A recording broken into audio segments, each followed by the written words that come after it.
Welcome to another edition of the Columbia College Cougar Coaches Show here on Mediacom Channel 22.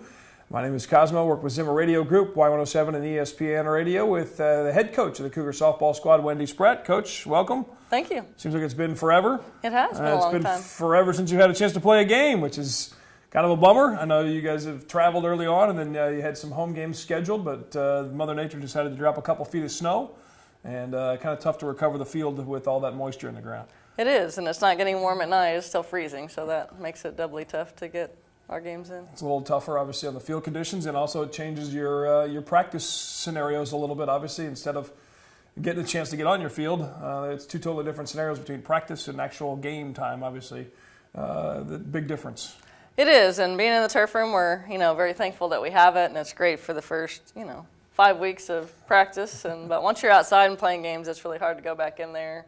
And this week we'll be in there all week. So yeah, you started off on the season on the road, a lot of traveling. And most recently, we'll start there with the Gulf Shores trip. Always a fun trip that you guys, I know you make quite a bit. I don't know about every year, but it seems like you're down there a few times. We are. Usually we go down. It's a tournament. They invite a lot of the top 25 teams down too. So. And you guys are hitting well. Tell us a little bit about the games in that tournament. We played well except for against number 15, Lindsey Wilson. We had a really bad game, but the other games we played really well. Our record coming out of that tournament was 2-3, but I was proud of the way that we played. We fought, we came back. We have a lot of tenacity this year, I think. So I'm really pleased with where we're at. And even in the games that didn't show up a lot of hits, we were hitting the ball hard. It could have been doubles, triples, but they were playing really good defensively. Girls, and you can only hit them where they're not, and when you hit them hard, if they make the play, they make the play. They do.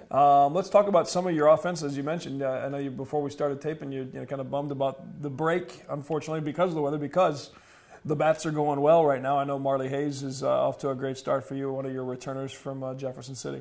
Right. Marley's doing a great job. We had her in the 4 spot, but she's too valuable for us, so we moved her back up to the 3 spot. She's just hitting lights out, and again, her batting average doesn't even show how well she's hitting because she's hitting all the time hard at people or, hitting the gap or making something happen. So right. She's been very, very consistent in her junior year. And what about Jamie Holmes? Jamie Holmes has been lights out. I mean, she's hitting on-base percentage over 500 for a leadoff's pretty good, but then, she can lay down a bunt, slap, hit it over the fence. One game against who was LSU, Alexandria, she had a home run, a double, a triple, and a walk. So they intentionally walked her the last time. Yeah, they finally got tired of it. So finally somebody said, you know what, just put her on first base. She can steal bases, so she's very good offensively. And obviously that's a great weapon to have to lead off your batting order to start an inning. It is, absolutely. Who else is shining for you off the bat? I know, like you mentioned, a lot of times the batting or the batting average doesn't necessarily show what they're capable of or what's happening on the field. Taylor Atwood, our catcher, is doing amazing, and she's come through in a lot of clutch situations with batters on base, or to get us started in an inning. She may hit a double, then we pinch run for her, so she didn't actually get to score, but right. She hits the ball to the fence. And, that's always a good thing. Does a good job. Anytime, and that's something that you've been blessed with the players, with being able to pinch run at different times or be able to switch hit, or even in the case of having another girl play at that same position in a ball game, especially when you get into these invitationals where you're playing 4 and 6 games over the course of 3-4 days, when you have a chance to go to a different player at that position that can hit just as well. Consistency, obviously, and multiple players certainly bodes well. Definitely helps. Another person that's hitting lights out is Maria Imhoff, and she has done an amazing job coming from last year to this year. Last year she didn't see a lot of playing time. She's about 5'2", but she's hitting with a lot of power right now. It's really been amazing, the transformation that she's made in a year. So right now she's our DP. What do you think what do you think's the main reason for that switch? She's been working really hard with our hitting coach Joe Henderson, and she's really bought into what it takes to be a great hitter, and she's practiced every day. Practice away, getting in the cage and taking as many cuts as you can. Obviously, whether you're practicing outside, inside, however you get your reps, obviously that's a big part of your hitting. Let's talk about on the field defensively, at least in the circle, start with your pitchers. Okay. What's things been like so far this season? Taylor Richter's off to a great start. I mean, she's done an amazing job. She's 2-1, but she could easily be 4 or 5-0. We're resting her a little bit. She's prone to injury, so we're kind of holding her out just a little bit.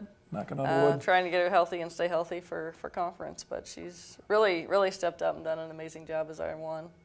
And then number 2, we're still trying to figure that out a little bit. Amber and Tiffany are vying for that spot, and Tiffany's done an amazing job when she's out there, and then Amber's really stepped up when she's out there. So again, it's great to have them to split a game if one of them's struggling and the other one goes in, because they're able to shut the other team down. So how does you hear a lot, at least with Major League Baseball pitchers, bullpen sessions or a pitch on the side, and pitch count obviously is a huge thing, at least in baseball, not as much in softball. What is that more so just because of the way the release is, or what is the difference in that? Softball is underhand, your circle is underhand, so it's a lot more natural movement. So they really don't shut you down after any number of pitches. So. We obviously rotate ours, but, in the past we've had Valerie Teeter that went, she could go 4 games in a row pretty easily. Right. Now, what is as far as the practices for those girls, I mean, as far as how do you set them up if they pitch a couple games over the weekend? Is their practice different the first couple of days after that, or is it pretty much just right back into it? It depends on what our schedule is that week. I mean, generally, like, we had a long weekend, we took 2 days off after that 6-7 game stretch. Right. And then, we'll have a light day before a game day, so it just kind of depends.